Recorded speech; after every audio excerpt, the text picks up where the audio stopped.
Hello, everyone. This is Francis, Martin, and Curt for the Natural Law Institute. This is our, I guess our bi-weekly, is that what it is? Mhm. Bi-weekly Q&A? Twice a week. Yes. Yes. No. Oh, sorry.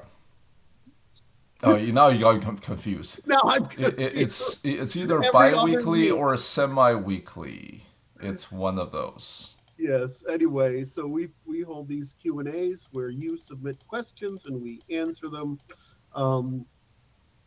There is in the comments below the video will be a link where you can submit your questions. They go into the queue and eventually we get to them. I've been impressed by the quality of questions over time. It's quite interesting, and we have answered hundreds of them 300 now. So it's a pretty good library of Q&A, so to speak. Anyway, okay, so Martin, have you gone through and done your thing this morning? Yep. Yeah, you have. Okay. I think I don't have anything to say about the first couple of them here. I didn't have much to say either. Yeah. Hypothetical. Yeah. We can't. Give me 1 second to see if I can see this when you're. Who do we know who Suki is by now? I don't. Martin? Someone who has a lot of questions. Yeah, that's for sure. A eager learner, I say. All right, shall we get started? Moritz will join us. Hey, Moritz. Hey. Moritz, your hair is somewhat reduced in volume this morning. Did it not have its coffee yet? You are an astute observer. Love you, man. Thanks for joining us for office hours. I'll be dropping off at the hour mark. Yep. We know you're famous. You're important. You have a lot going on in the world. No, I'm doing emotional support for a friend. Is that what it is? All right. Shall we get going? This is. Let us. All right, question 1 from Suki. What are your thoughts on antediluvian civilization theory? In the broadest and most inclusive sense, referring to the idea that human civilization likely have existed prior to the Younger Dryas event, around 12,000 BCE, going against the current theory that human civilization started with the Neolithic. This theory is often linked to the nearly universal presence of Great Flood myth, linked to the melting of ice, causing a rapid rise in sea levels across nearly every culture on Earth, suggesting those narratives may be remnants of a collective memory tied to the upheavals of that period. Proponents of the theory suggest that such civilizations, whether advancing technology, agriculture, or even psychic terms, or simply more complex than currently acknowledged, may have been dramatically affected or even destroyed by cataclysmic environmental shifts. Some variants of the theory propose the existence of a globally distributed or interconnected civilization with common architectural motifs, like pyramids cited as potential evidence, arguing that a sudden global disaster reset human development, requiring civilization to rebuild itself over millennia. All right, you don't want to work on this one, Martin. You want me to go with it? I have no opinion other than skepticism. Okay, so it's not actually. It's actually a pretty good question, but answering it provides insight into mankind a little bit. In the obvious sense, not only does information spread, but myths spread. That's one factor. The second thing, as the world has warmed up from over time, it has gone through some sea rises that are significant. And this has caused some fascinating things to happen. And it's within human experience. So the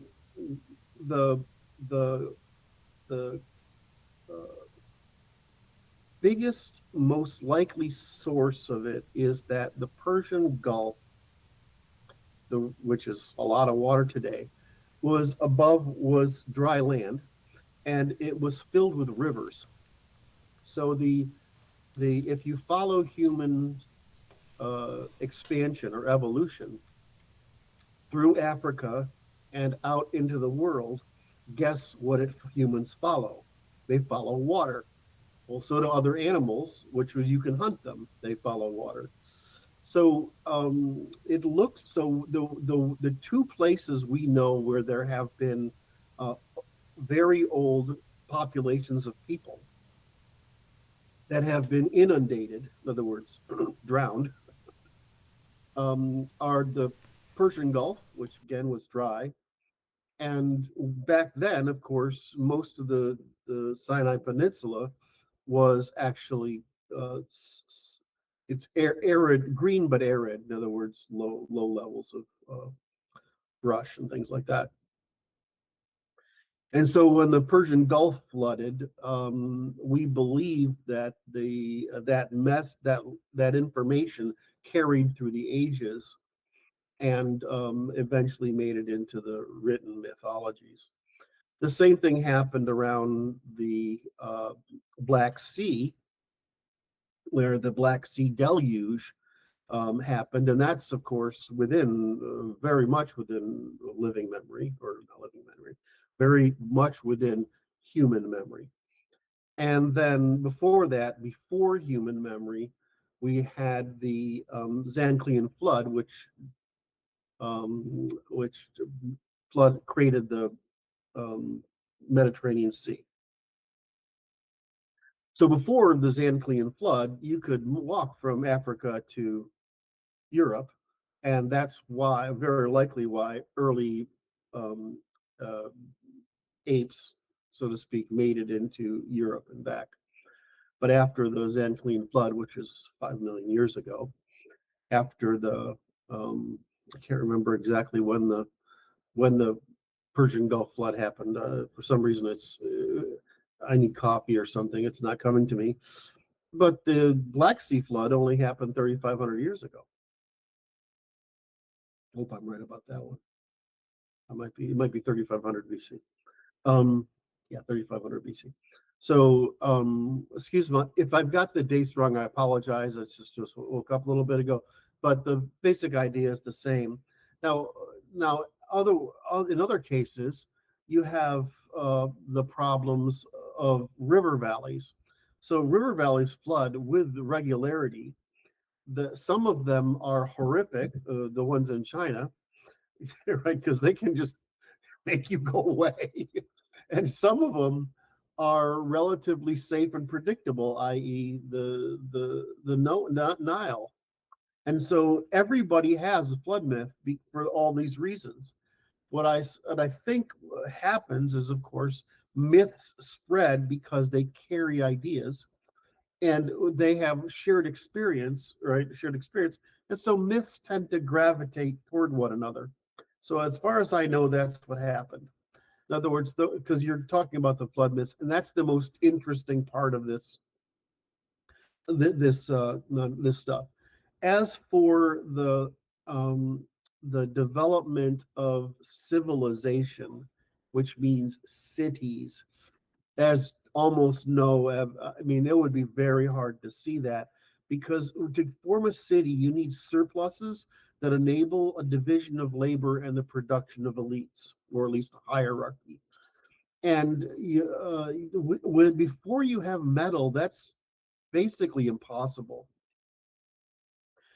And so, excuse me, it's not impossible. It's very challenging, put that way.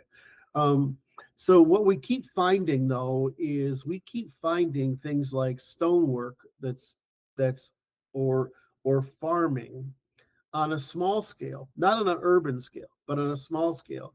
We see people experimenting with this stuff way back farther than we think. Now, some of it's utter bullshit, because people like telling stories and creating mysteries and whatever. And so some of that is things like uh, imagining there are magical technologies. back in the past when rather than people got good at things that were possible at human scale with the tools they had available. So there was farming much earlier than we thought.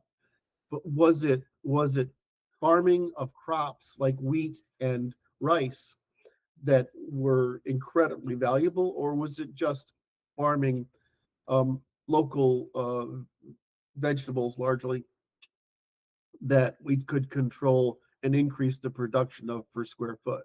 That happened, it looks like, in Africa a long time ago. But there's not much, there's no evidence, and I can't imagine we would see one uh, prior to anything prior to uh, the end of the Neolithic, right? I just can't imagine that happening, and I don't see any evidence of it. And what I'm really saying is every claim I've seen is silly. There's no evidence to support it, or it fails the test of the simpler answer is X. So I don't think so. Um, no one is omniscient, but I just don't think so. So I would say that it's nice to think about. I don't know what about human nature finds this kind of mythology, so attractive. I don't know if it's because in our culture the fall of Rome was so catastrophic that we developed some intuition about how things used to be before. I don't know what the actual psychological behavior is, but I know what the Chinese psychological behavior is, what is it? right? I mean, we have this civilization that reputably have continued for 5,000 years. Mm-hmm. Only recently, for most of which that they're basically the biggest bully in town, so to speak, right? The Mm-hmm. center, the word 中国 itself means the center, the country in the center.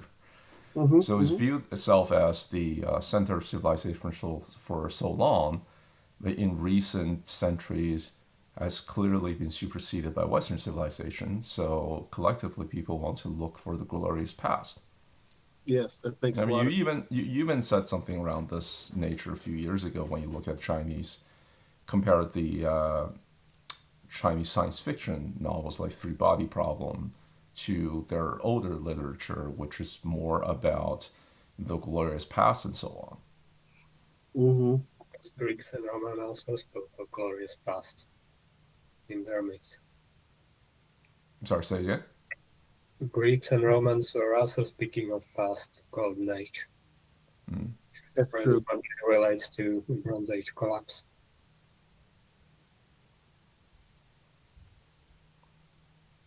Give me a second here. I'm looking something I up. wonder if the Greek and Romans has our equivalents of science fiction of the future. Well, at least nothing surviving.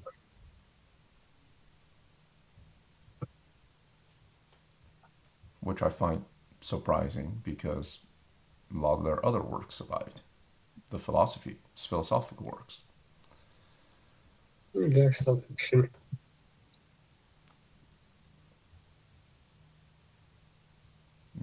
Is it fiction or wisdom literature? Actual fiction. Oh, the philosophy? No, there are Roman works of fiction. There's the first novel. Ah, okay. All right. Mass. What did you find, Curt? It's related to the next question. I just wanted to verify something. Okay, I think we did that one. This has got to be the shortest first question yet. It's intentionally, I'm intentionally constraining myself, by the way, because I heard your voice in the back of my head. Why is the first question always so long? It's because I feel like blithering. I have energy when we start. Maybe that's what it is. All right. Question 2.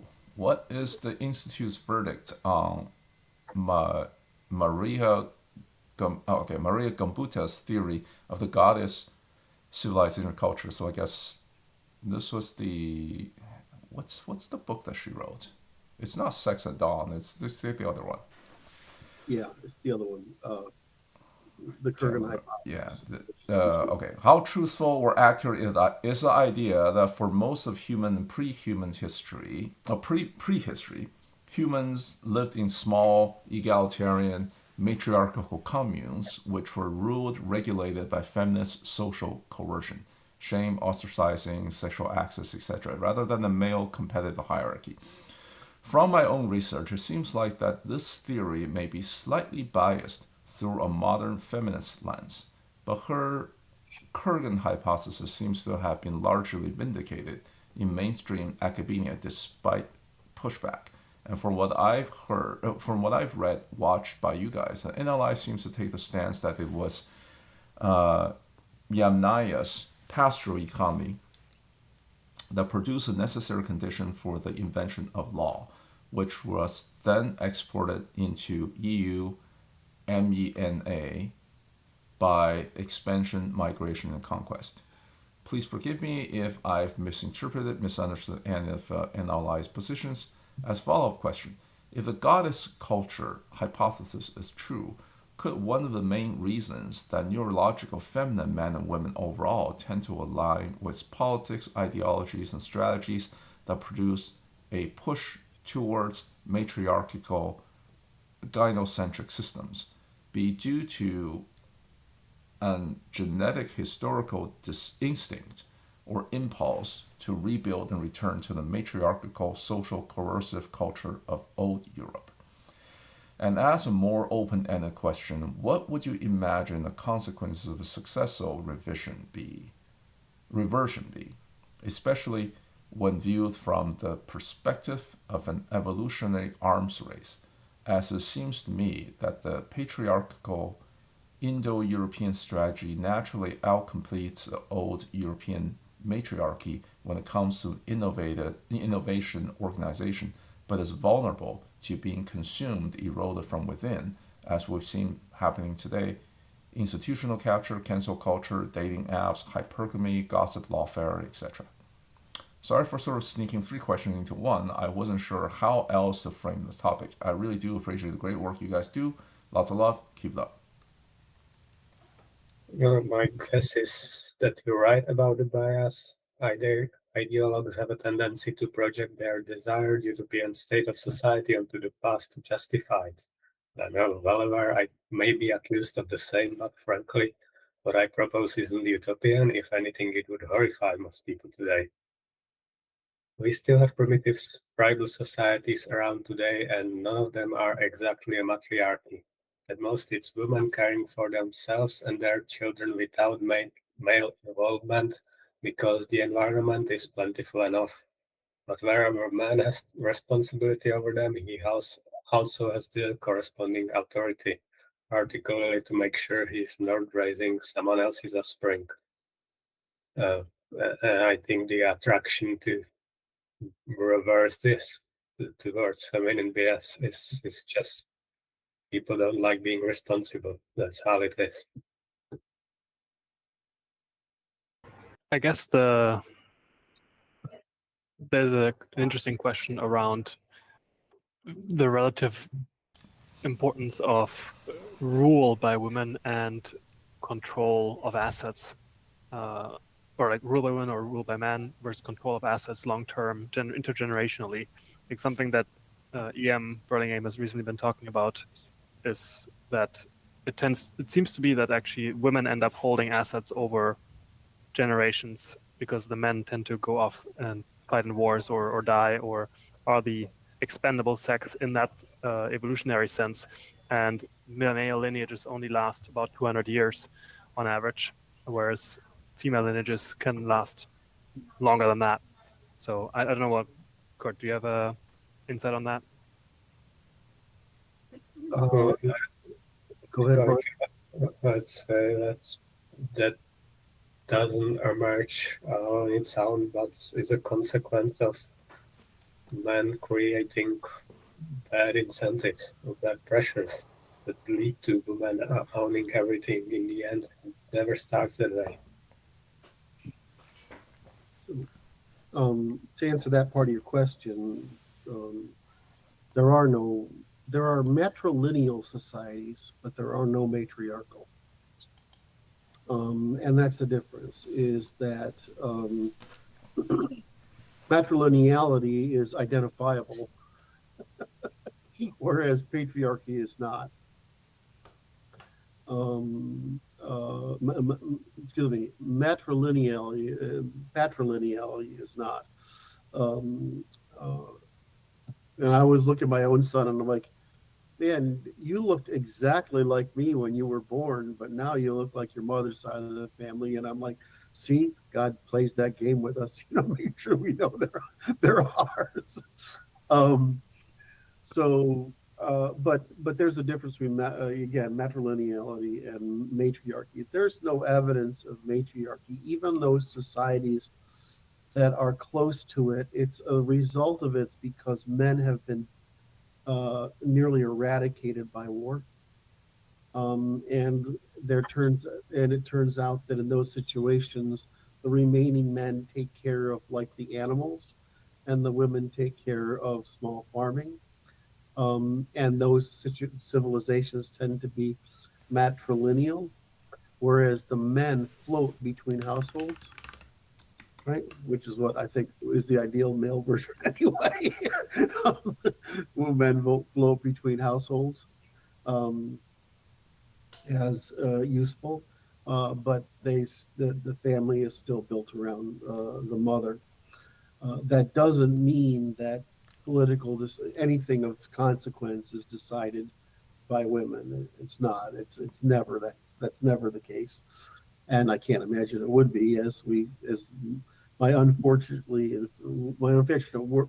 work in solving the crisis of the age has taught me, is that the minute women get political control, you're dead. Your society's dead, and it's nearly universal. Because women don't want innovation, adaptation, or risk tolerance. They want the opposite. And so women actually drive to stagnation, non-competitiveness, and failure, which is what they do every time, because that's their natural instinct. So I'm going to answer the broader question, which is that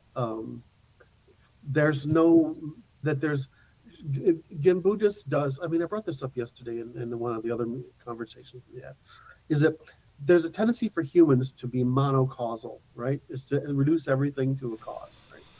And realistically, when you're living off the earth, right, and you're in Neolithic circumstance, even if you're in early agrarian stance, it's completely irrational to treat nature as feminine and humanity as masculine. There's no reason to not do it, because especially if you're farming or hunting and gathering, you can get this. You get this gift of the mother, gift of the earth, whatever. This happens, and we should expect women, especially, to favor that. But that doesn't mean that you don't also have other mythologies, etc., right? That you're concerned about, and it doesn't mean you don't have a warrior ethic, right? Which you pretty much have to have no matter what you are. So she replaced how would I say this? She replaced evidentiary grammar. In other words, what was visible, with moral grammar. In other words, she committed the sin of monocausality, so to speak. Now, conversely, her Kurgan invasion model is actually correct, right? I mean, we've found out the fucking people who built the Kurgans, the Indo-Europeans, were in fact the people who conquered Europe, and it's, to some degree, it's actually worse than she suggested. So, but that's all we can really get there. We're never going to change the female and male neurological differences because they're necessary for the reproductive division of labor.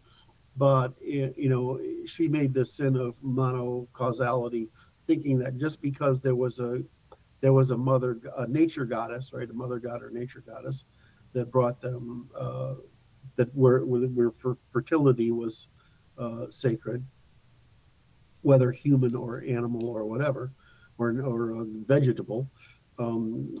That's no diff. That doesn't say anything about the political structure, and the political structure is always in every civilization, even especially among hunter-gatherers, has the problem of constantly migrating in order to take advantage of resource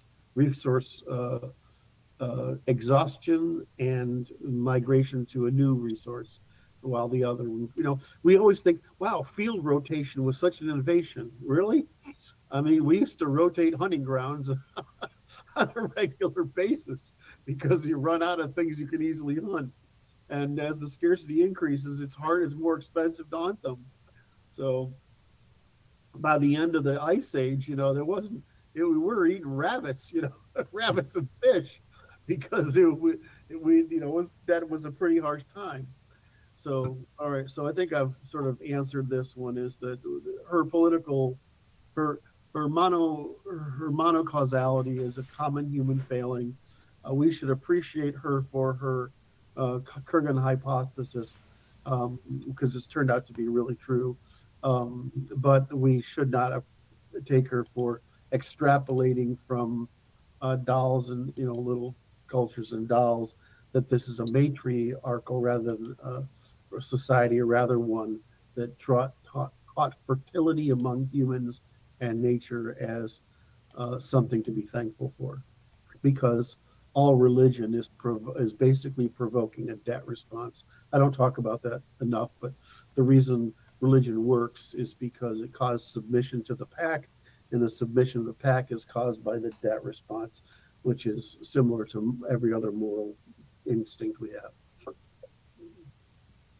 Nothing? Okay. Oh, I'm just thinking about the debt response part. Mm-hmm. So why does religion have to, does a true religion has to operate that way as well? I mean, you've often said Stoicism is the only true religion that came out of the European the European civilization, the Axial Age. And as far as I can tell, Stoicism does not elicit a debt response.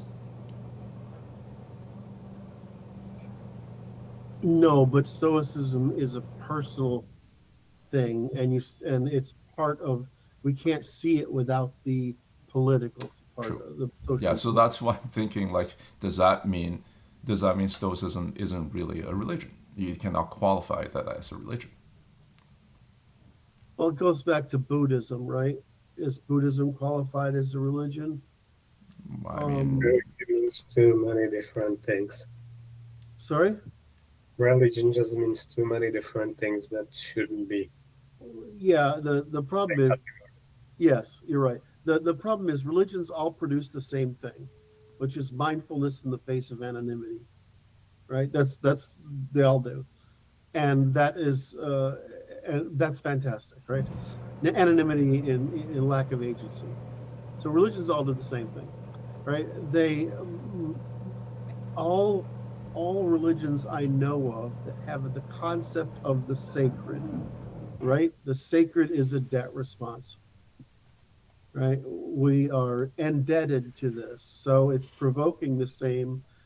It's the interhuman thing. It's being debt response is being passed at the group level to deities or nature or ancestors or something. So that response is just the origin of sacredness. The question of whether something is, so let's take Confucianism versus Stoicism. Because you have Confucianism, Stoicism, and Buddhism, right? These are all attempts to solve this problem of mindfulness, but they are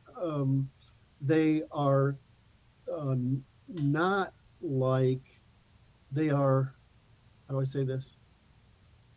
They're more hero-based, at least in their original formats, than they are supernaturally based. Does that make sense?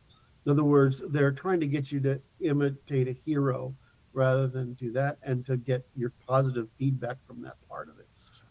Whereas most religions that have to do with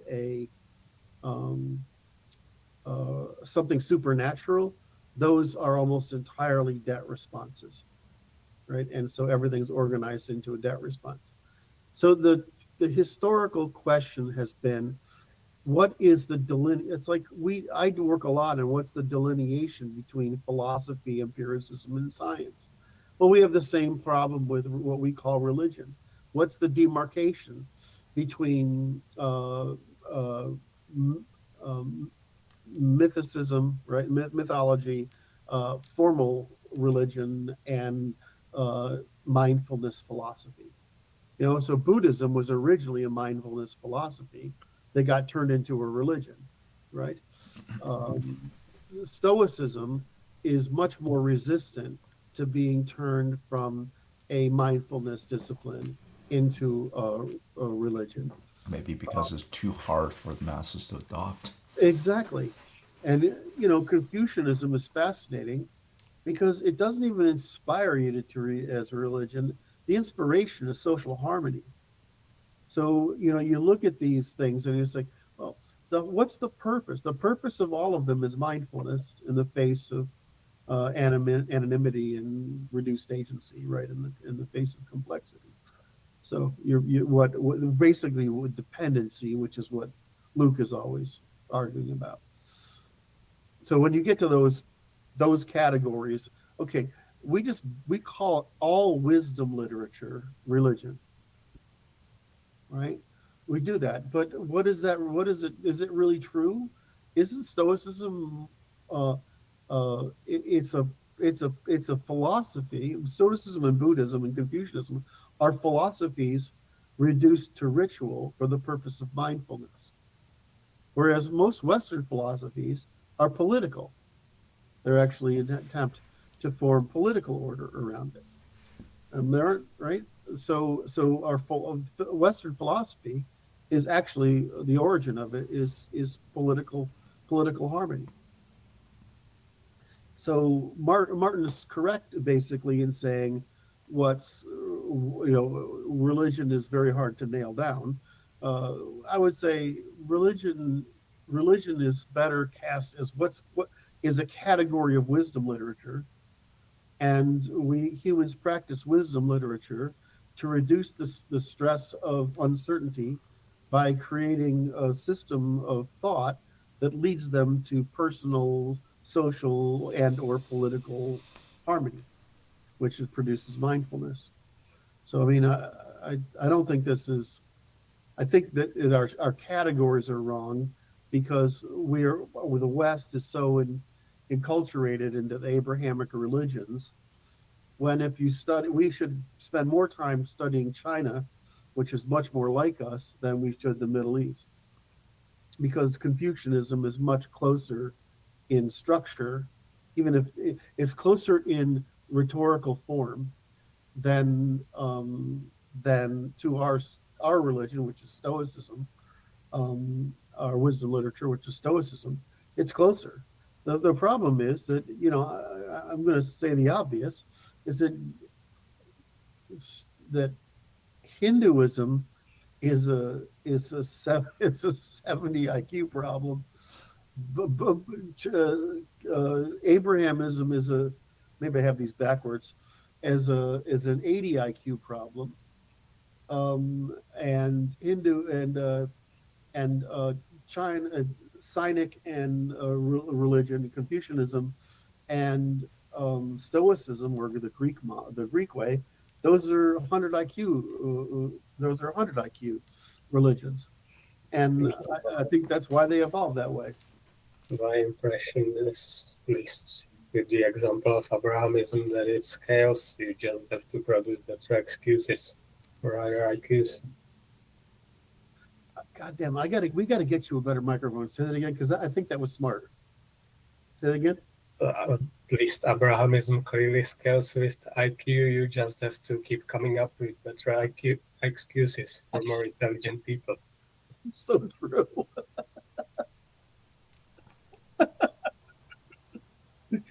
It's awful. It's a religion for the low IQ and downtrodden. Uh-huh. I Yeah, guess we heard that one before. Marxism. It's the same. You know, I mean, if you live in a society where everybody's IQ is 70, I always think of the pygmies. I think their IQ is 55. I mean, that's way below what we consider retarded. But they live perfectly fine as a group. Mm-hmm. Right? They get along fine. They're happy. They can learn to hunt and do those things. Right? They're not going to invent metallurgy or anything, but they do just fine. So the problem becomes when the distribution widens, right? In other words, the IQ distribution widens, right, in a society, causing that allows the division of labor, but it also causes class effects at any scale. So you don't know you're dumb, right? If everyone else is dumb. It would be nice if I can't figure this out exactly, but you don't want a whole population of 140s because we'd all twiddle our thumbs on interesting shit in our brains all day, right? You know, but it looks like 115 is about what you want, 112 to 115, because then you still have enough people to empty the garbage, right? And do the crops and all them and you know, be servants. Did I just say that with my outside voice? But then you have the majority of people who can engage in commercial, scientific, and technological labor. So, you know, I mean, look what China's doing with a few points. I mean, I'm not in that this is a false thing, but look what China's doing with a few IQ points of advantage. Look what Japan does with a few IQ points of advantage. Look what the West does with quite a bit of advantage over its neighbors, right? So, you know, IQ points make a big effing difference. It's the most important thing in any population because it determines not only what things you can produce and technologies can do, it actually determines how much bullshit you can filter, how much lies you can suppress, right? And what kind of division of labor you can produce. So, well, the 140 IQ society could work. We just need armies and armies robots. Robots, yes, exactly. No, I don't want to live in that society. No, because you want cheap and easy women, Martin. I agree with you on this. We need cheap and easy women. Otherwise, it's too much goddamn work. Is that what you were thinking? Sex bots. You just need sex bots.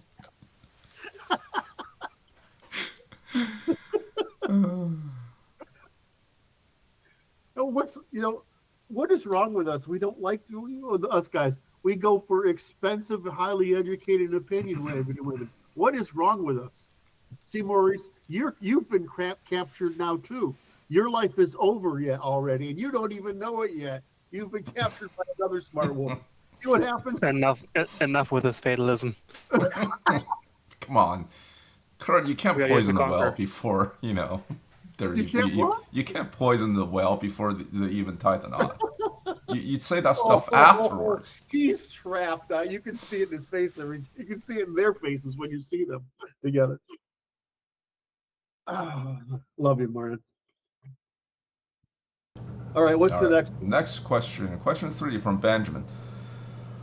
Why does trauma intermittently lead to extreme motivation success? Musk, Rutger, Yoon, etc. Why doesn't it always lead to squalor? What's Musk's trauma? Oh, he had a pretty awful childhood. Yeah, he had a terrible childhood.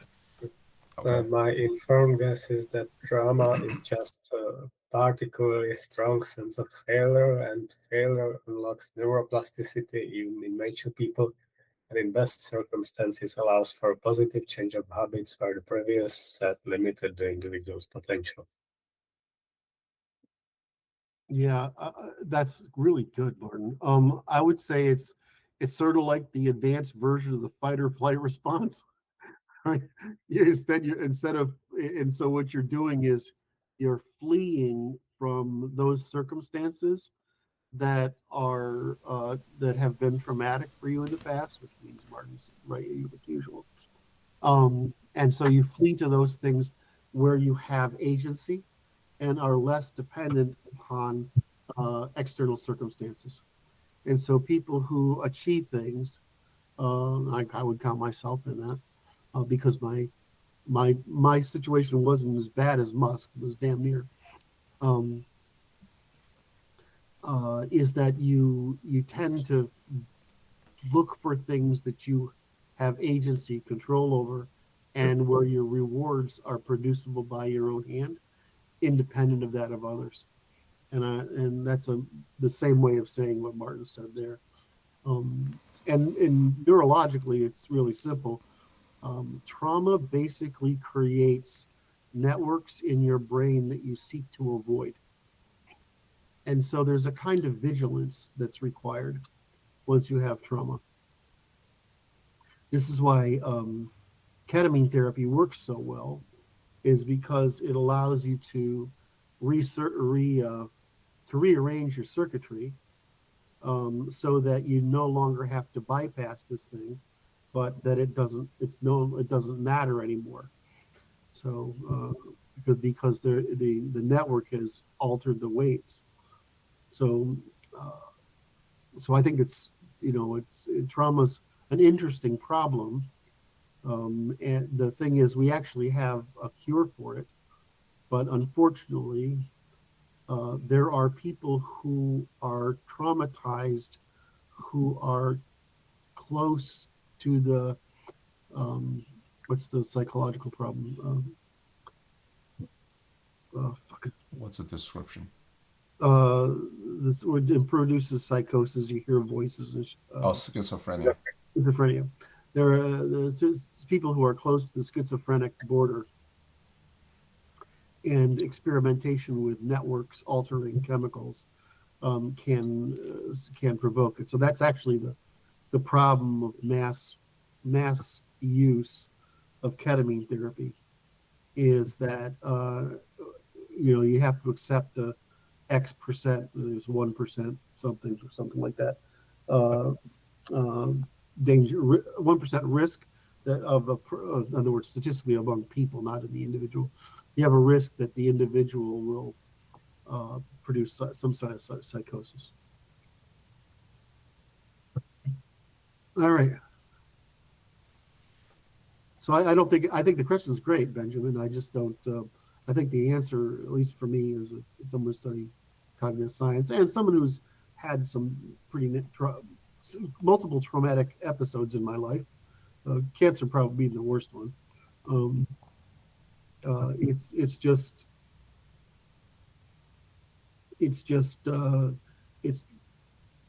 one of those things that drives you to do, and the opposite effect is one of those things that drives you to recede. What do I want to call it? You want to withdraw. The withdrawal response is extremely dangerous. Another reason to be high IQ. What, go ahead. From ketamine therapy? Ketamine therapy, ketamine, ketamine. What they do is they give you doses of ketamine to the point where you get I can't, my nouns aren't coming to me this morning.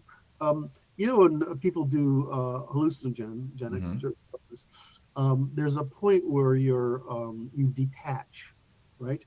And so you can view your experience without the emotions that are embedded in that experience. And so ketamine therapy, if they can get you to this point, sometimes it'll happen the first time, sometimes it'll take you 3 or 4 times to go in there, because they don't want to just blow your head away, right? They're trying to get you to the point where you can have that experience, but not beyond it. And if you can get there, you can basically rewire yourself, because you're able to detach valence, right? How you feel about it from the observation. The way I was taught this in psychology was or psychotherapy, because I did go. I mean, I did go to it.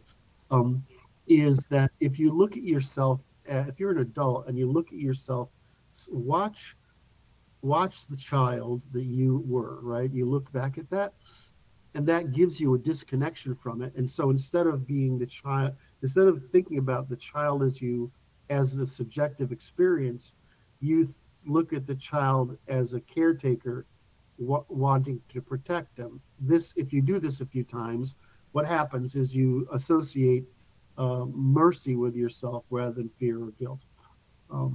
So that, in some degree, that's a guided way of achieving at a small scale what ketamine therapy can do at a vast scale to its whole brain modification. I was gonna say, like, I arrived that state without using any drugs. It just took a long time. Yeah, it takes a long time, and let's compliment you where you are. You have more self-discipline than any other 10 people I know. It's funny when you say that, because whenever you guys say I have more self-discipline, I tend to remind myself of the times when my discipline has failed. Yeah, well, that's more of your self-discipline kicking in.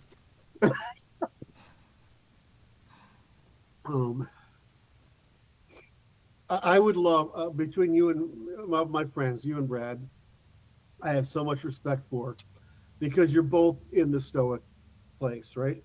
And you both have what I consider more control over your emotional responses than I do.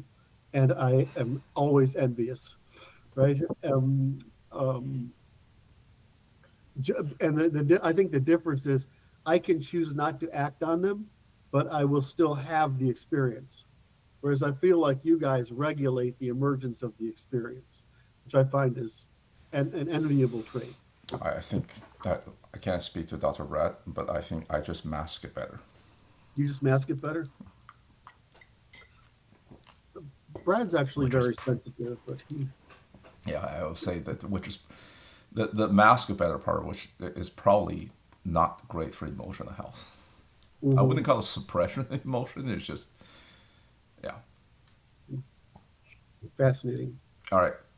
Shall we move on to the next question? Maurice, how do you suppress that? You walk down the street and you're good looking and everyone pays it. How do you suppress that? Wouldn't that lend for you to have an inflated opinion of yourself? I'm already at the top, so it's can't really go higher. I have to. You're always going to set these up for me. What do you expect? Martin, what do you take for all this? What do you think of all this nonsense going on? Aren't we supposed to be intelligent professionals here or something? I should develop tolerance for it. I love you guys. While we're here, I'm just looking at some of the comments. Rao Din Ho says, guys, it's the ad person, right? In the chat thread in the YouTube live says Rao Din Ho. I hope I pronounced that right. Guys, you're so smart. I love your content. I hope it becomes more the governing moral code of the coming age.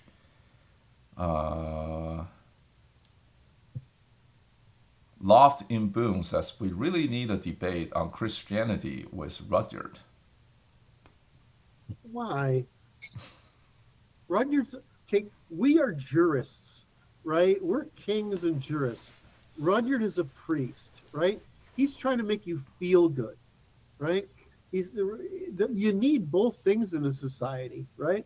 So if you look at his view of history, how do we explain it? We just explain it as systems, right?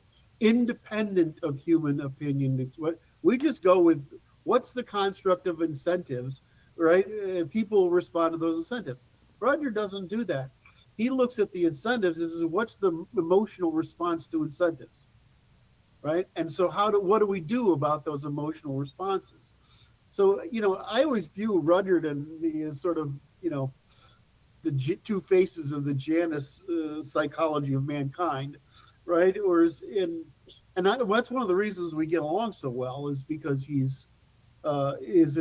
learn from each other. But anyway, yeah. I certainly don't expect it just as system. I don't think you can get around some role for great men. You keep coming up with these gems, and I got to ask you to repeat them. Say it again. I don't think you can fully explain history without great men. Without great men. Yes. Yes, I agree with you. All right, I gotta go, fellas. Enjoy. See you, Marge. Thanks for coming. Okay, with that, let's go to question 4, which really is, what, 5 or 6 questions rolled into one? Guess from who? From Suki. Evaluate the reasoning provided to answer the question below. Assume that A, humans go and continue to migrate to Mars on a sustained basis, and B, those migrants eventually build a fully self-sustained Martian settler society that grows into a sovereign planetary state. Will Martians and their civilization become a much more advanced offshoot of humanity over time, centuries, due to the selection pressure on the planet? E.g., cognitive, technological, the necessities of the environment, and the characteristics of the early settlers, creating a cognitive, biological, cultural founder effect. I regard this outcome as plausible because of several forces converge. 1, the Martian environment. Mars is both distant and lethally inhospitable. With no native ecosystem to draw upon, the first settlers must permanently depend on advanced or frontier technologies. Robotics, vertical farming, artificial intelligence, network computers, full automation, bioengineering, space travel technologies, 3D printing, high-end chemical processes, etc. for their survival, because there is no natural fallback. Martian society can never retreat to pre-industrial levels of civilization. 2.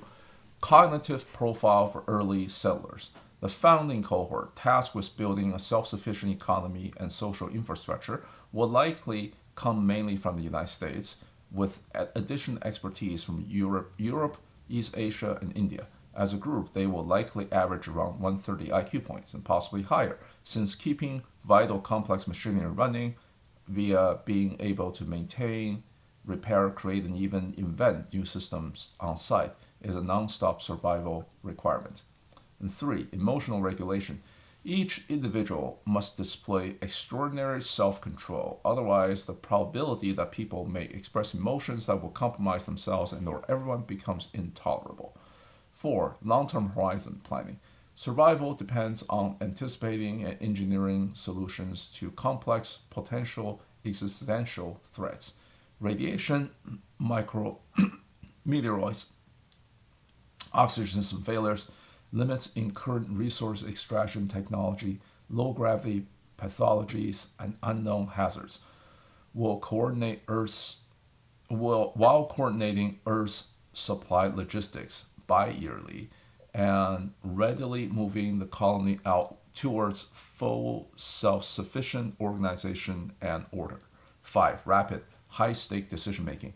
Daily life will resemble continuous crisis management. Settlers need a highly developed prefrontal cortex, strong working memory capacity, strong executive control, vigilant mindfulness, e.g. monitoring toxic compounds in Martian regolith, monitoring emotional state of problems, situation awareness for issues with mission critical and life critical systems and infrastructure, and rigorous reasoning to make life or death choices at speed while suppressing fear and panic. And 6, bioengineering for survival. Genetic or somatic enhancements are likely to be adopted, especially for radiation resistance. Some approach, such as accelerated DNA repair pathways, could, as a side benefit, improve health, cognition, and longevity. When I read that question, a picture coming to mind that as humanity hopefully migrate to Mars, Mars may become the new territory in the solar system that generates barbarians. Like, you know how Roger always likens Mid-Asia, right, the steppes as the area of the map that generates barbarians. I mean, Yeah. once the Martians are off on their own, that's a territory that's going to generate Right. barbarians. Right. Even where all this to happen, parallels to settling a new continent are limited. You can't just start cultivating the land and become self-sustaining. You don't even have air to start with. Dependency on Earth would be very hard to overcome, and if you have a dependency for basic necessities, you are not sovereign. Of course, until and unless Mars is terraformed, it would have to be more technologically advanced out of necessity. There would indeed be an ethnogenesis of a distinct Martian population, but only if migrants stop coming and breeding with then natives. Even so, pressures change over time and the population won't be the same as founders if they don't maintain the pressures. I think it comes down to just how pliable is the human genome. Now we know in dogs their genome is very pliable. That's why you get gigantic dogs and also little bitty chihuahuas. Different environments. The marsh is a definitely different environment. So how much further can it take the human genome to the sense of speciation? Maybe a Well, what speciation happened event. with dogs is intentionally directed selection, In which order to has get never been done on humans to that extent. I would think that there's things that are true and things that are false. One is that, yeah, your culture is going to diverge quickly and to extremes. And this is where you say, well, there's no guarantee that you build an advanced society under those conditions, right? It might just be the opposite that is the society that is most persistent. If it's a harsh environment and hard on people, it just might be physical and genetic durability that makes you last, nothing to do with intelligence. So, so institutional divergence will be faster than any in the historical case that we know of, because they'll both have the knowledge and flexibility to alter their institutions, and they'll have the radical incentive to do it. So we can think they might end up in some democratic utopia, but the most opportunistic and optimistic scenario might be one where it's essentially despotism. A fascist state. Yeah. Yeah, but maybe that is, but not most advanced societies. Maybe democracy is just a luxury that spends the civilization down. That's right. So competence, like emotional regulation, all those things, high agency, they're probably going to be enforced in that environment because no one can afford to have you around if you're not, right? But I would say that bioengineering is inevitable, and that's because I think that the things that are incorrect are just as obvious. There's, your environment does not generate biological selection under technological buffering. In other words, you're assuming that the technological buffering, the institutional buffering, and the behavioral buffering is not suppressing biological selection. And worse, if you've got high IQ founders, the IQ regresses toward the mean without really careful selection. But I can't really pick on anybody here, I guess. Or rather without the selection. Correct. Yes, I'm sorry. So you're not going to get high IQ descendants without pretty aggressive reproductive governance, i.e., fascism. I mean, you could do that on Earth before you send them off. Yes, that's true, but you still have regression to the mean because you'd have to mate people for 6 generations deliberately to cleanse their gene pool of their genetics of regression to the mean. Because that's about what. You mean it takes 6 generations to raise the mean? Well, actually, no. You could have the mean. You just have to prevent regression. I see. Yeah, I mean, see what you're saying. Sorry, I understand. Yes, you're correct. To raise the mean. Um, when societies are in crisis management, they tend not to produce biological divergence. They produce hierarchical competence and competence sorting, right? So, um, uh, creating a more advanced species when you're looking at these incorrect aspects is sort of mythology unless it's actively engineered, which leads you to the obvious conclusion that the real answer is bioengineering. Now, wait, I didn't get that. How did you the, make that jump? the point is that your culture is going to divert. Your culture is going Mm-hmm. to diverge quickly.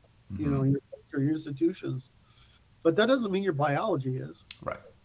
right. And so your biology, especially in an environment like that, would where you expect to have non-conflict through mate. In other words, if you go up there and like the smartest guy screws all the chicks, right? That all the rest of the guys are going to be pissed off, Mm-hmm. right? I mean, right, so you're not going to get a society out of that.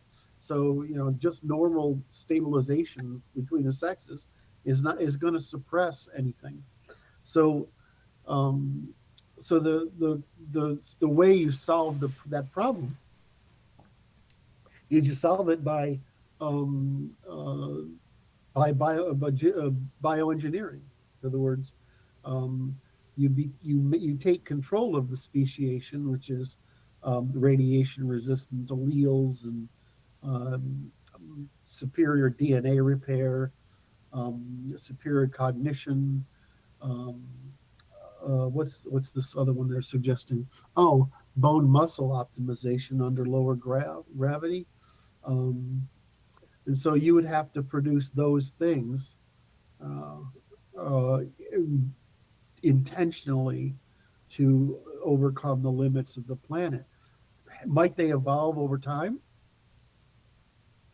Sure, I guess. But if you want the biology to keep up with the institutions, then engineering is what we're looking for. And the truth is, we're probably within a century of getting there, maybe less. All right, so Well, that's maybe Martians or humans on Mars will succeed at eugenics and pick up where we left in the 20th century. yep. This just remind me, wasn't the genetically engineered superhumans in Wrath of Khan, Star Trek II, Wrath of Khan, didn't they come from Mars or something like that, or some inhospitable planet? And of course, Gene Roddenberry made it sound like a bad thing.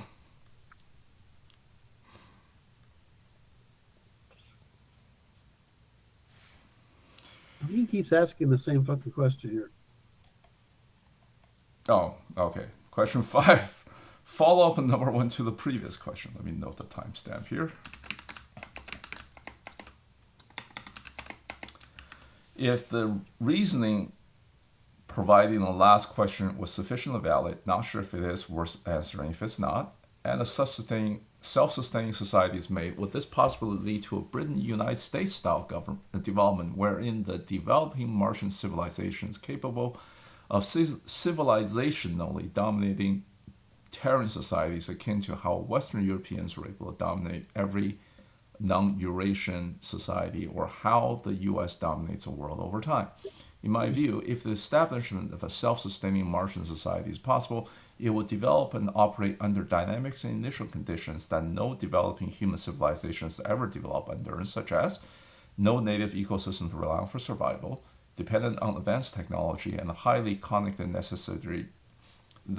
cognition necessary to use, create, and maintain it for survival from the beginning, cognitive pressure toward the cognition adapted towards engineering and efficiency, the need for psychological, physiological, societal, and environmental adaptations, e.g., domes, underground living, to a planet one isn't designed for, and hence humans, via bioengineering, selective eugenics from the early settlers, equal demand for masculinity, stoicism, other insane emotional regulation, and sound decision making for women. The geography of Mars, comprising of craters, megamountains, and like Olympus Mons, planetitious, vast lowlands, and lower gravity, etc. Deliberate expansion to other celestial bodies to incentivize resource mining incentives, low gravity well, technological capacity when space travel was more mature, settlers influenced by science fiction, Elon Musk's ambition of seeding and being among the stars, leading to manifest destiny like frontier ambitions towards the moons, the inner asteroid belt, and later the outer solar system. Given these initial conditions and unique dynamics, the precise trajectory of Martian civilization is hard to predict. But I have an intuition that Mars's technological development would outpace that of Terran societies due to necessity of creating and inventing very advanced technology to satisfy needs like survival, the high IQ, quasi-eugenic founder effect, and the advantageous cognitive adaptations that emerge from Mars's extreme environment. So let me just make a point.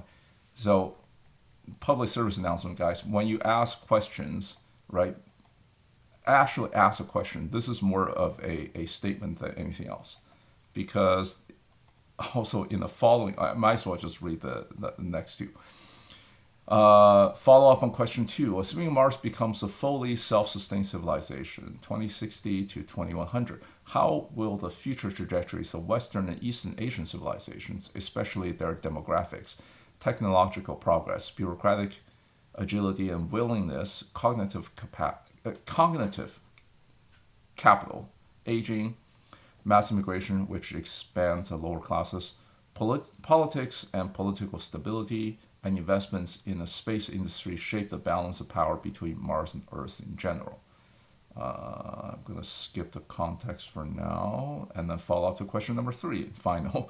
Assuming Mars becomes self-sustaining, what group strategy, economic, political, military, legal, and cultural, together with the associated cognitive psychological traits, norms, consider early environmental dynamics for norms, institutional logics, and extended phenotype, family structure, and broader civilization characteristics is most likely to emerge from Mars's unique areography, initial conditions, and the traits of founders and the founder effect. Okay, that is a lot to unpack. So let's start with, I guess, follow-up to question number 1, which is really question 5. That would all depend on what technology becomes available, which is hard to predict. Without some rapid and efficient form of space travel, dominating other planets would be quite impractical, depending on a colonial administrator and having a hard time policing against defection or revolution. Most of the time, getting to Mars is harder than crossing the Atlantic in the 19th century.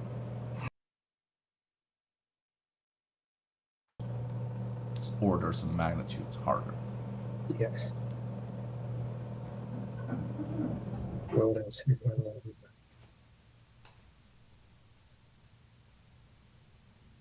Thoughts, Curt? A follow-up question to that there's so many variables here that what I would be doing in trying to answer it would be just writing sci-fi. I already answered in previous questions. I don't think any of this, insofar it involves Mars, is very likely.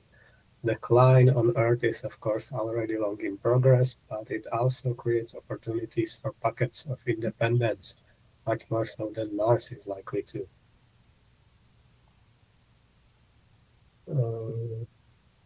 Question 3, I'd just be repeating what we already said. You might as well read it.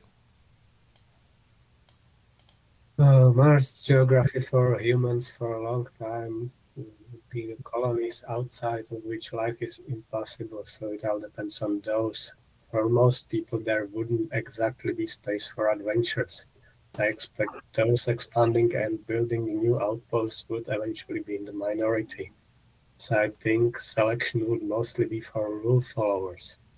Physiologically, there's our gravity, so perhaps there be some selection pressures for bodies that can handle it better. That or everyone starts to exercise with proportionally higher mass in the gym out of necessity.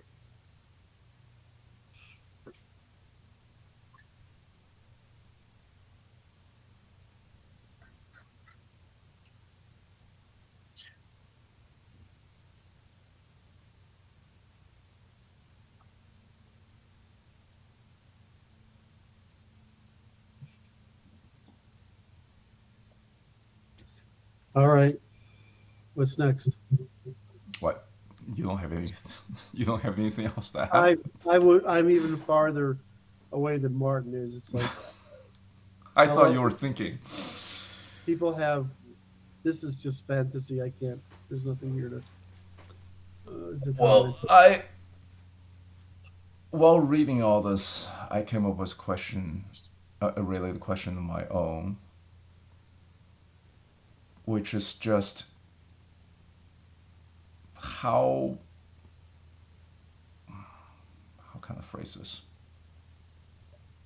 How pliable is a human genome in that through living on Mars and bioengineering that we could, in say 10 centuries, we can become a completely different, well, not completely different, but a species such that it's different enough that if we were to see us in the future, it becomes it's almost unrecognizable, i.e.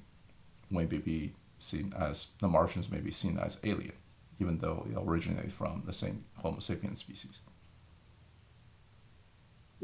I would say that that we know how to we have found cases, for example, how to make the hearts and lungs larger. We know how to suppress the build up. What happens in your muscles when they get a cramp and then they build up of. What are my words today? I would love to know because I get cramps all the time. Yeah. Anyway, so, God, I can't. This is a therapy. My opinion and bioengineering Lactic is that Lactic acid. So we know how to suppress, to stop the buildup of lactic acid in the muscles. So you can basically run all day long, right? As long as you have energy production. Um, we we should know how relatively soon. I don't know if we know yet or not, but we should know how to prevent telomeres from shrinking over time. We're getting closer to understanding cellular senescence. And so I mean, we're getting a point. We're getting the problem with that kind of research and development is that you don't know if you. It's like a hydraulic system. If I push this little button here, does it make this big thing over here move too? Right? We don't know the secondary effects of some of these things we would like to put in place. The other, the most important one is intelligence, which is like 1,000 fucking SMPs affect that thing that we know of. So, what I suspect we'll do is we will use it to fix defects, right? Right. And then once we fixed enough defects, we'll see it making more improvements. And once we can make improvements, and we understand the consequences of making an improvement aren't harmful, then we'll be able to do quite a bit of it. There will always be people who are afraid of being left behind that will object to it. There will always be people who want to create an advantage. I would love to be 5'10" instead of 5'7". That's not going to change. But if my family, the French side, is all short, so maybe we'd like to have taller French people, right? The if you have, it would be nice for almost all of us to have greater heart and lung capacity and low and greater um, capacity to flush uh, the buildup of lactic acid in the muscles. If we could do that stuff, I mean, people would basically be superhuman.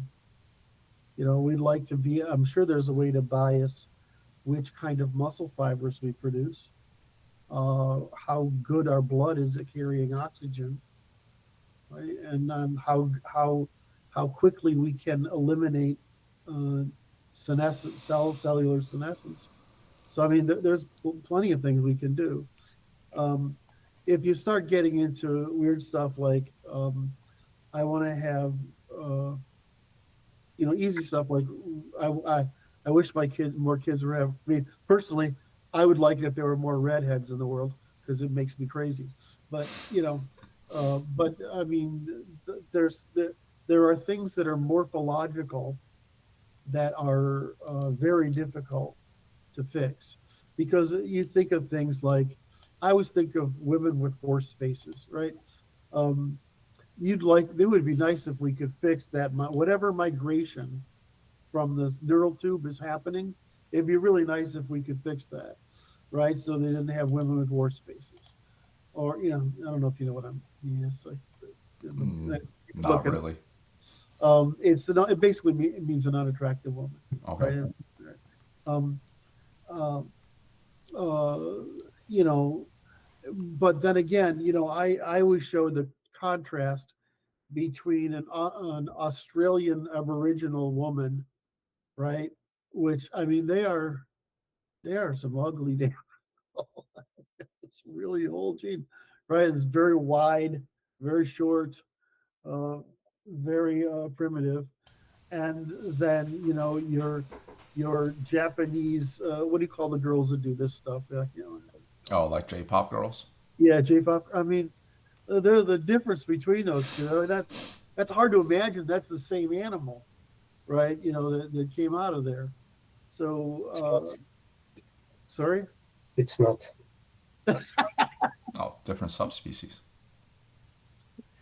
So so so bioengineering makes a lot of sense to me, but I think it's more like if our genes already express some optimum, we should go for it. Would it be nice to take lower neoteny groups and turn them into higher neoteny groups? I mean, you already have the color thing among like in India, right? I mean, if you're light skinned, that's better than if you're dark skinned, right? It's the same thing in South America. If you have a light skinned kid, it's you think that person's better than a darker skinned kid, right? So so there might be neotenic signals we could push forward that would all right, what's going on here? Uh, Let's keep going. I oppose all of this because I see that if you get good at this, then the whole concept of species and offspring goes out of the window.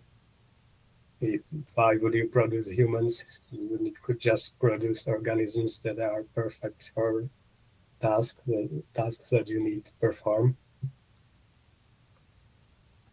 Yeah, I know you're opposed to it, Martin.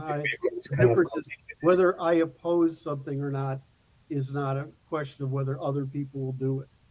Um, uh, um, Not all of us have perfect Slavic body types like you guys, right? You can't, you know. Um, Well, then we are doomed. what? Then we are doomed eventually.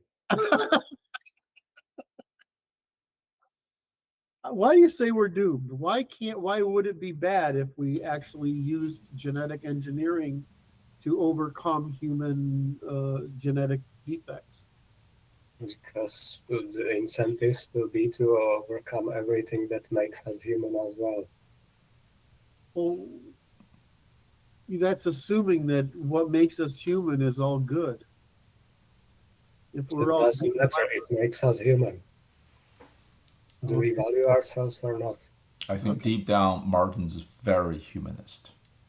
No, he is. He's Despite all the Nazi sounding words from him. So they do value themselves. I think it's funny knowing Martin as a person and knowing Martin online is two different things. Because he's a fucking sweetheart. I'm sorry to expose you expose you online. Oh, come on, he has to put up a facade somehow.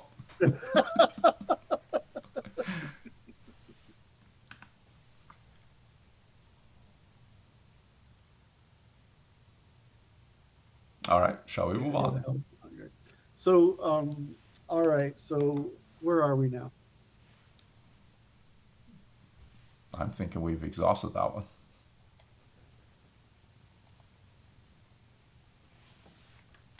What are we on now? Okay, question 8. Would you elaborate on secret services or similar actors, foreign but more importantly domestic, influencing public discourse? How actually prevalent is it, and what are the implications for society and the individual? It seems to me increasingly it is very hard to distinguish genuine actors from the fake ones. What about those just pretending to be on our side, or divide and conquer tactics?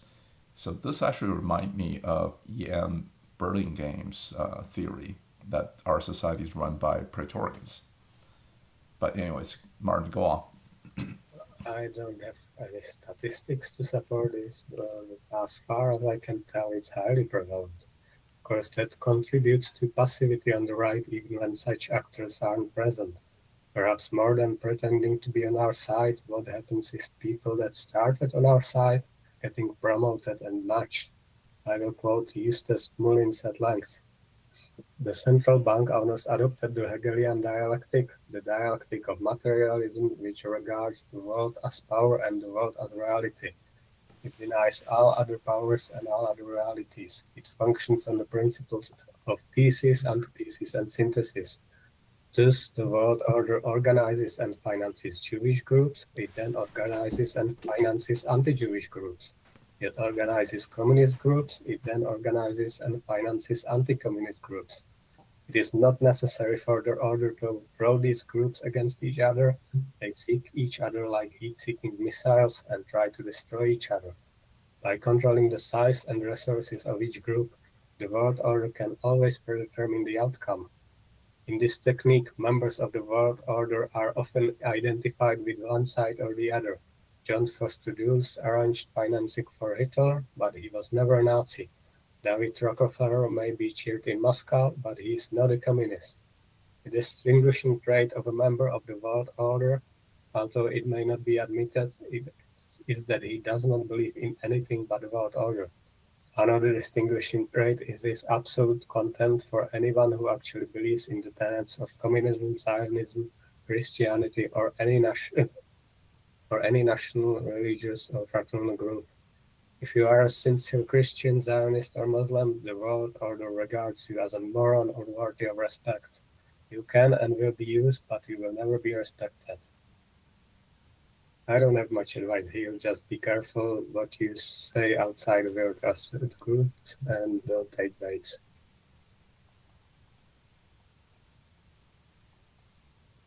I don't have anything to add here.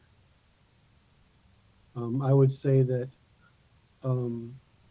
if you believe that warfare is limited to the call to arms, rather than it takes place on every level of human interaction, from call to arms to diplomacy, to economic, to scientific, technological, social, and informational, then you're living in a dream world.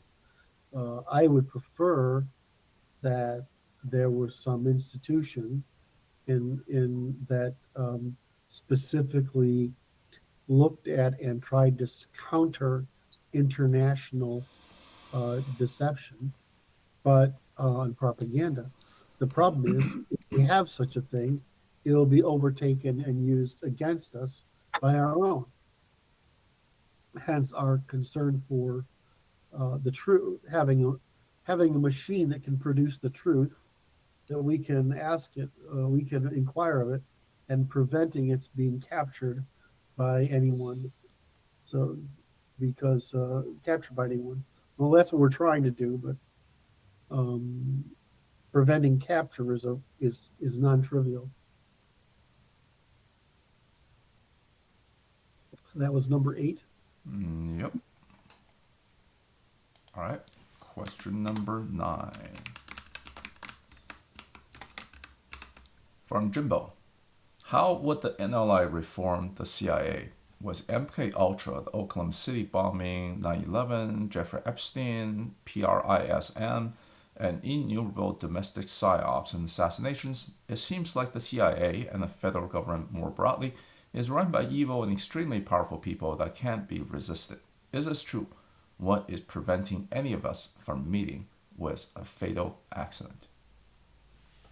Well, I don't expect I'll agree with Curt on this, but I'd get rid of it entirely. Any intelligence agency we might choose to have must be prohibited from gathering any information on Americans and other Westerners, let alone manipulating them, and restrained to real enemies with liberal use of the death penalty for violations. All right, so we cut the CIA after the Vietnam War dramatically, and we really paid for it with 9/11. I have enough experience working with them, being under contract with them, that I only see was essentially the diplomatic side. I don't know if diplomatic is the right reason. Because the diplomatic side, which is how do we know what people in power are thinking? How do we know what people at various levels of the government and society are thinking? And how do we influence it? That's number 1. Number 2 is how do we act against them in some nonviolent way, things that I was usually part of. And then how do we act against them in violent ways, which is what I don't have much experience with, but has grown into a serious occupation of it. If you say what about the CIA, you're talking about, why is the Oklahoma City bombing associated with CIA? I don't understand that.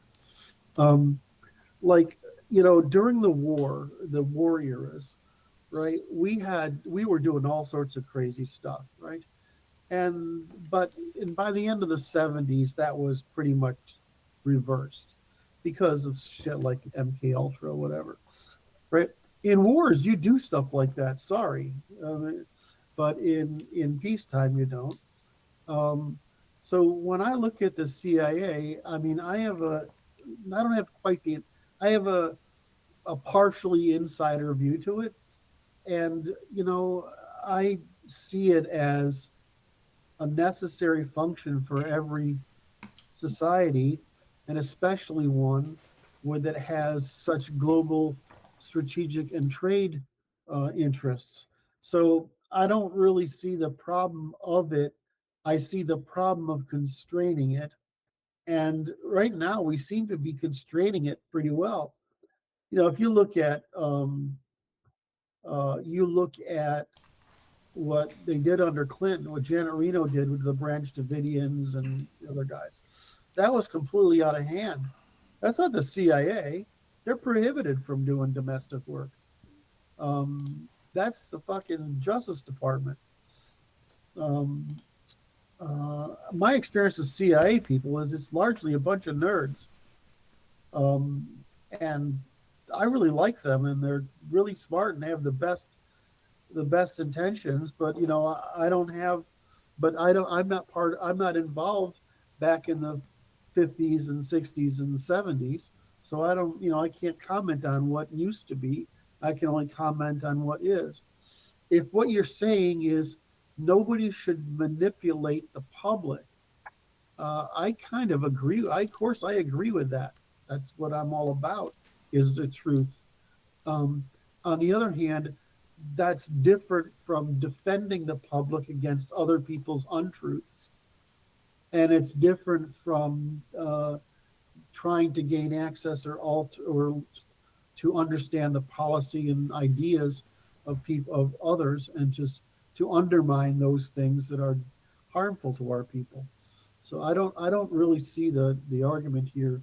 I think it's because the average person and out of necessity, has too little understanding of what these organizations do and how they do it, and how subtle most of it is. I mean, I watched too many Bond movies. they watch stuff and it's just like not true. I mean, it's Right. the thing I don't like about that. Here's what I don't like about their business, and is that they teach you a lot of manipulative psychology, and they're really good at it. Mhm. And I just find that revolting. Not revolting that they're teaching someone else to do it, but that I don't want to have anything to do with those people, right?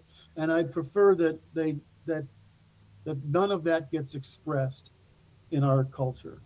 If that's true, that that's my psychological warfare. Essentially, what they're good at is something that I find pretty offensive, which is why I could never do the job like they do.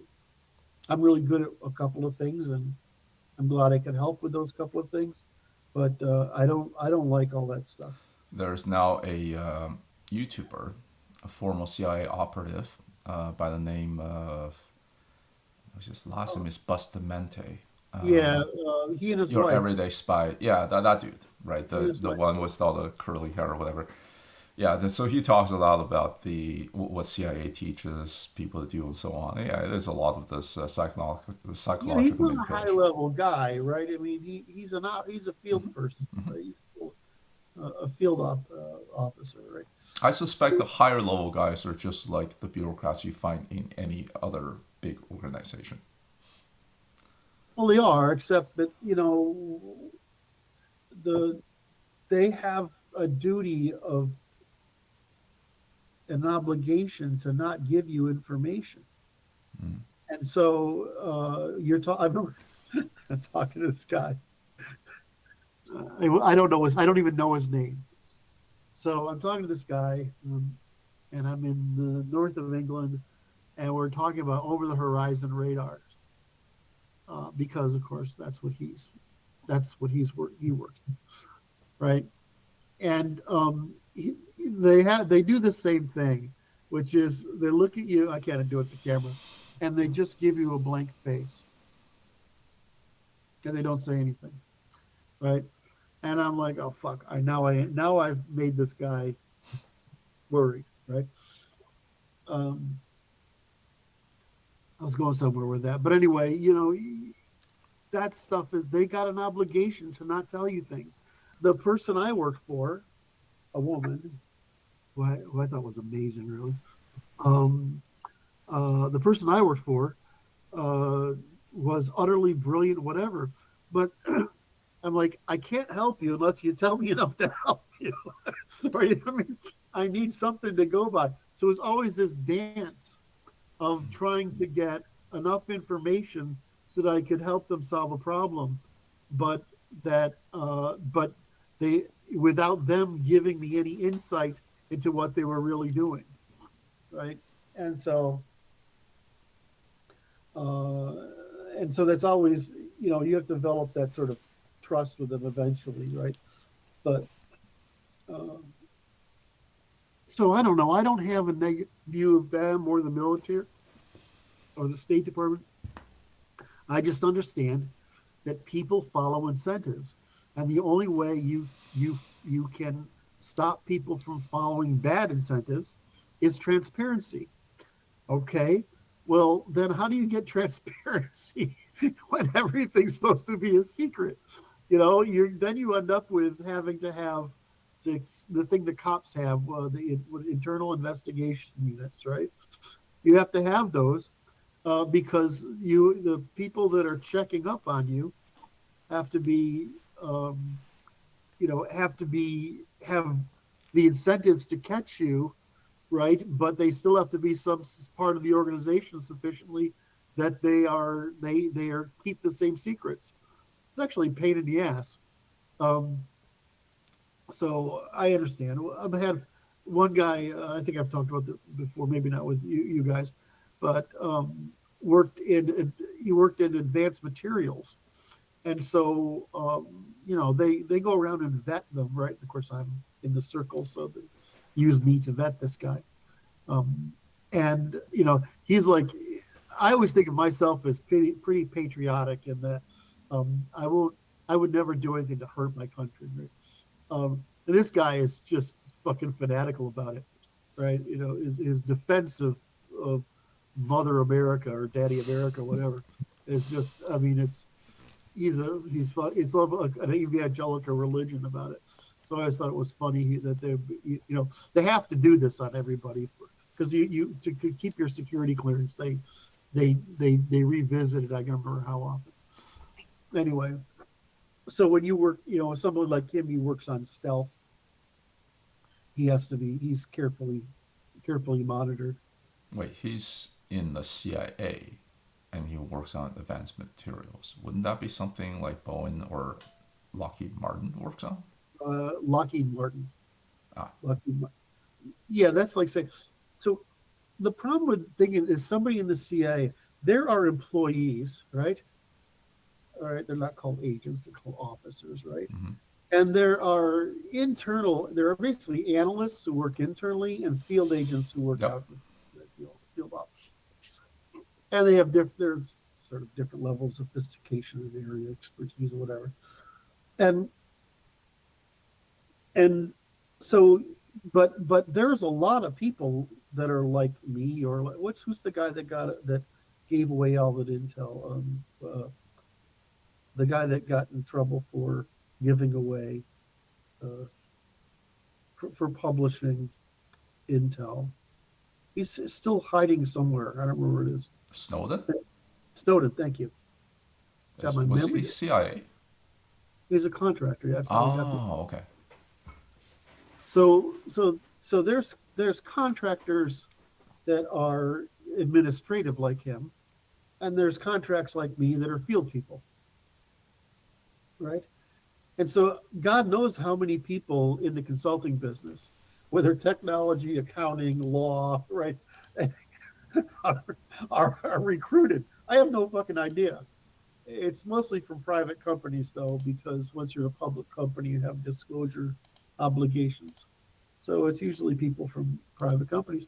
And, all of us are in the think tanks. I just assume all of us, any think tank with international, for me, that's how it works.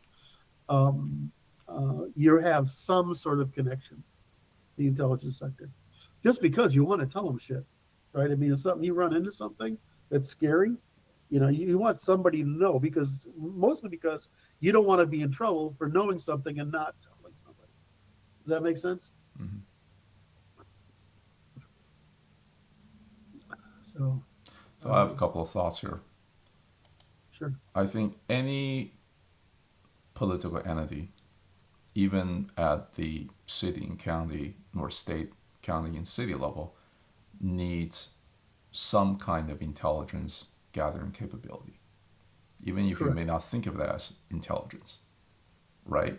Like you don't want to. What are you supposed to rely on? Your fantasies? You need. Think of the intelligence as simple as what's the weather going to be next week. Right, we think of it as information, but it's actually, the military intelligence actually gather that stuff because in order to conduct an operation, right, you need to know what the weather and terrain and all these. So intelligence gathering it could be simple and simple mundane stuff as knowing the AO you're in, right, the weather patterns and all this kind of things. Mm-hmm. So we need, as a nation, especially as the stakes get bigger, we need intelligence gathering capability. Yeah, and it's worse when you're doing it across countries and cultures. Like people in different cultures think differently. right? They value different things. So what you're trying to do is get your head, your mind, get into the head of somebody from another culture, so you understand how they think about the world, right? Mhm. And then you deliver that to your political stuff people as a report. These reports look really stupid, by the way. They're very fun. I don't know. It's like sophisticated language talking about simple. So inflationary language that, like, instead of a 10-pager, it could just be summarized as 1 page and actually make it a pleasure to read. Instead, they have to make it a freaking high school or college level essay Right, that's so dry right. as bone. I mean, who's the guy that leaked all those that paperwork? Assange? No, that's not. Assange. No. I mean, Assange is not the one. Wasn't Assange the one that leaked the uh, like the diplomatic yeah, transactions? no, that's what I'm talking about. Okay. But a lot of those diplomatic people are actually intel people in the early Mhm. stages of their career, Yeah. and so you read even that stuff, right? And it's like, Diplomats are just and spies that with was this immunity. guy, and he talked about his daughter, and and it's just fucking Well, noise. so anyways, going back to my point, we need some kind of intel gathering capability. Whether that intel gathering capability has to be centralized, i.e., central intelligence agency, or could it be a decentralized intel gathering? My opinion is that that the military is a better structure for intelligence. Not that you want. I don't mean that. I don't mean that. Like, we're trying to do this now, but you can treat intelligence as part of the State Department. Mhm. You can do it as part of like the FBI criminal investigation, or you can do it as military. Now, realistically, we use all three, right? And that's been the problem, right? Is because these things are all secret and they don't cross pollinate. And so that's why they sort of unified everything, is to get away from that problem. So, but you know, if I look at it, an independent is, I guess, okay. Um, but if I look at who is most likely to prevent abuses, I would say in our culture's case, it's the military, Mhm. because they have the very ethical structure. The military is the American military, because of its consequentiality, has a very strong discipline about what's okay and what's not.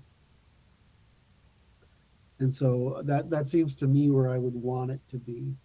Unfortunately, in our case, it's closer to the State Department, which is logical, but they're bureaucrats, Unaccountable bureaucrats. I was right? going to say, you want the military to run this because they have the biggest accountability. That's right.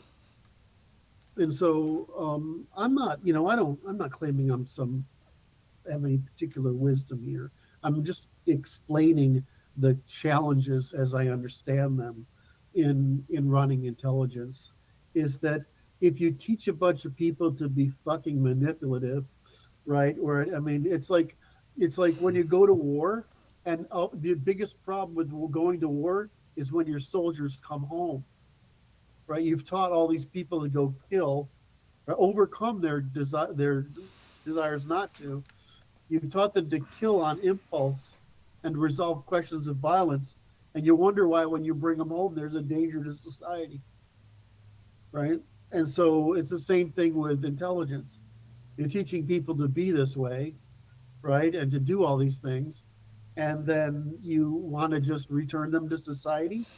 The difference is that the intelligence people seem to be higher IQ, so greater self-regulation, and the military is sort of the other. I have an acquaintance, father call him friend, who came back from Vietnam, found out his girlfriend or his wife was cheating with somebody, and shot him dead. Just showed up, like the third day he was back from the war. The judge, I believe see it or nothing not, wrong with that. what? I see nothing wrong with that. I don't either. Apparently, the judge didn't either. So The he good got old his days. Well, The good old days. got a suspended sentence. He was a great human being, really. He was actually a truck driver for our company when I was young. All right, we got time for one more. Okay. Question 10 from Suki. Evaluate the idea of the federal state, A, forcing, B, offering to anglify the surnames of everyone who does not get repatriated after the right win the U.S. socio-political crisis. It doesn't do anything. Jews were forced to adopt German and Polish surnames, and it didn't make them integrate. It just made those names associated more with them than Germans and Poles. That's right. Correct. It probably made things worse because now they can masquerade as a native, whereas I can never masquerade as a native. Well, what I see is, Well, if they couldn't see your face, you could. You're fucking indistinguishable from Okay, from an upper middle class English. Yeah, well, they as they say, I wear the wrong uniform. There's not a uniform I can change. what I see every so often is Poles getting accused of being Jews because they have Polish names. God. All right, are we done? Well, if you have a few minutes, we can do one more, and it'll break our record. Okay. So, question 11 from Dex. Can training systematizing help with mental illness, especially schizophrenia, which you put on scale as feminine? I don't see how such things could be trained. You can only train the use of capacities you start with. For schizophrenia, I think the best that can be hoped for outside of drugs is learning to detect when the pattern you're seeing isn't real. I have a friend who is friend. I know a woman.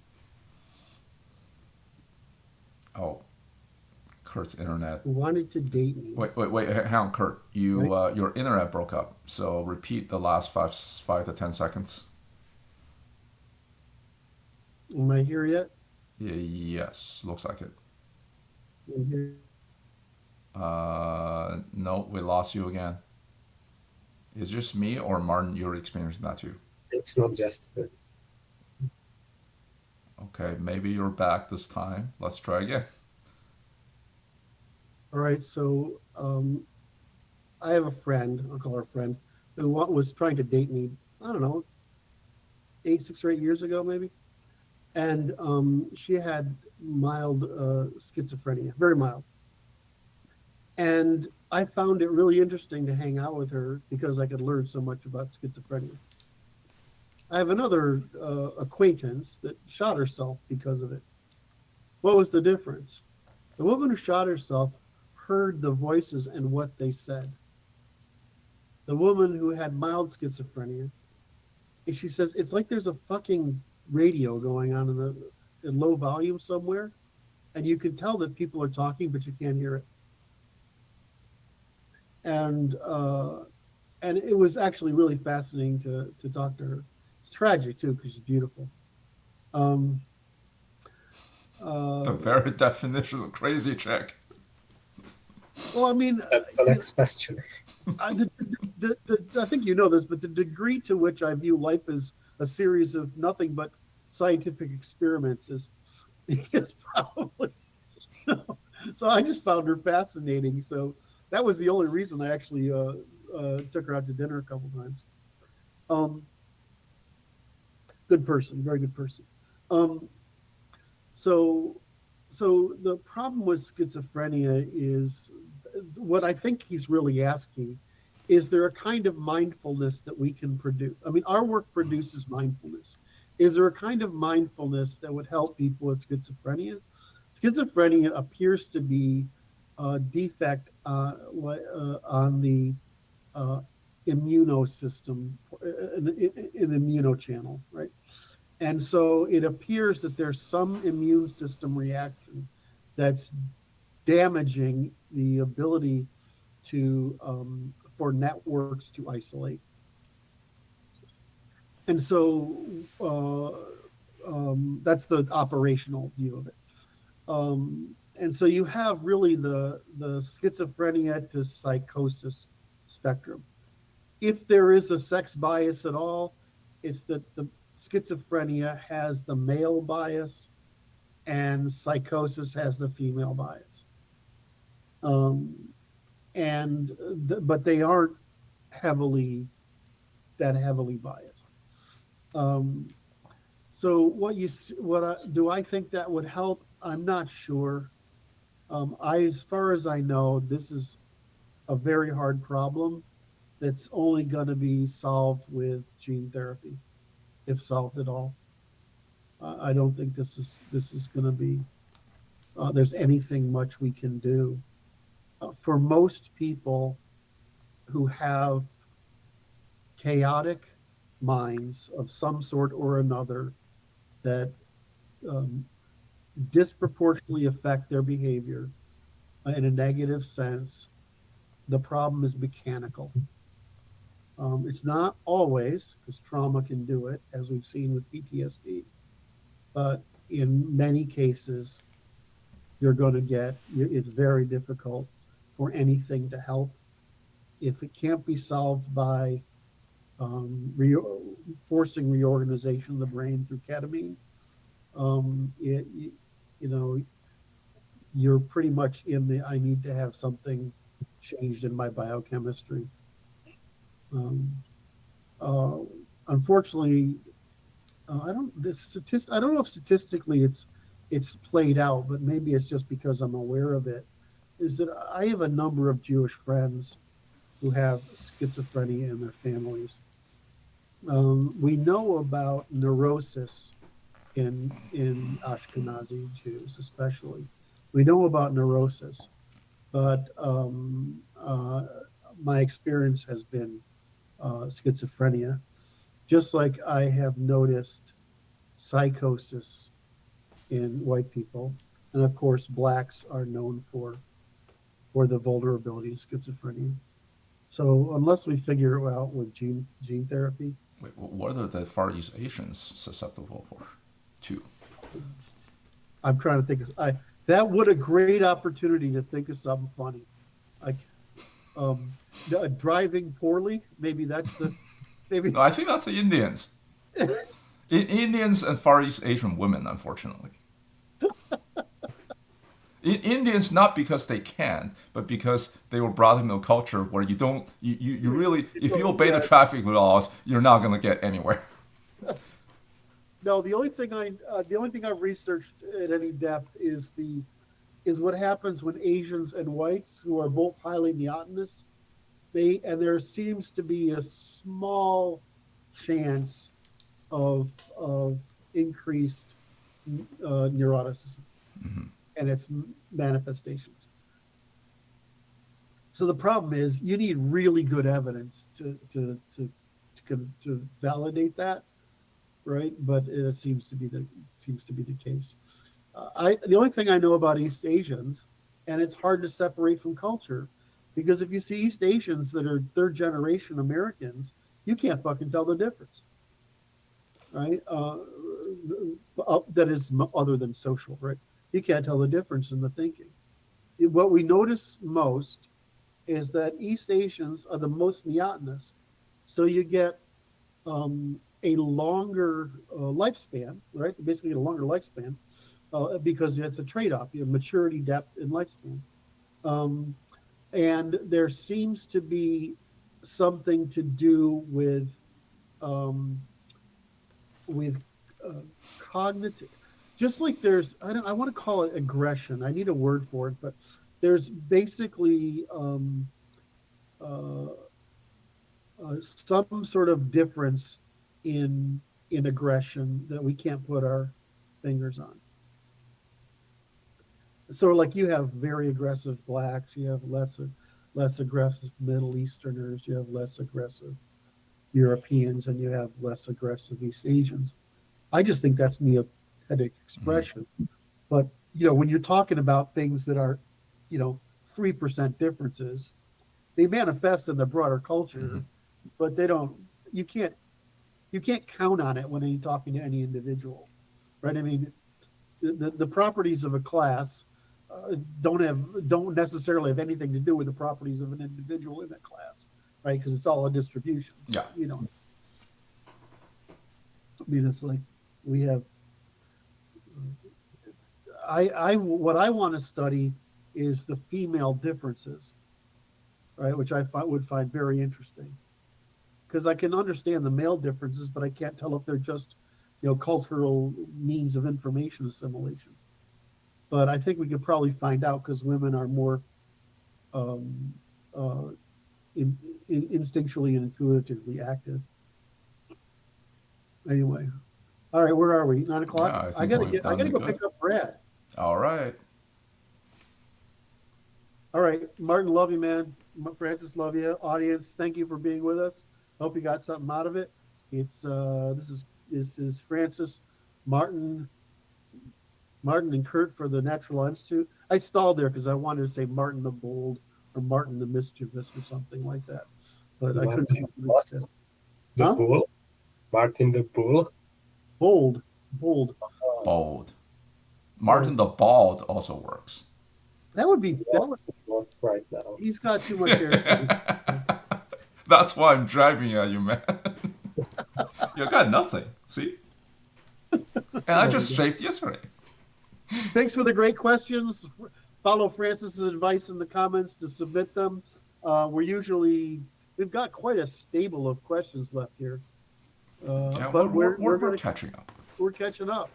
All right, love y'all. That's not all of them in there. It isn't? I just added a bunch. Yeah, because if we added all the questions, the backlog from intake form, it will depress people. It'll be depressing? That's all right. There's a series, 20 questions by Suki about the Constitution. Oh, Oh, okay. We gotta work on that. All right, I gotta take a shower, get dressed, clean up my car, and go get Dr. Brad. Okay. All the love. Love you guys. Bye-bye. See.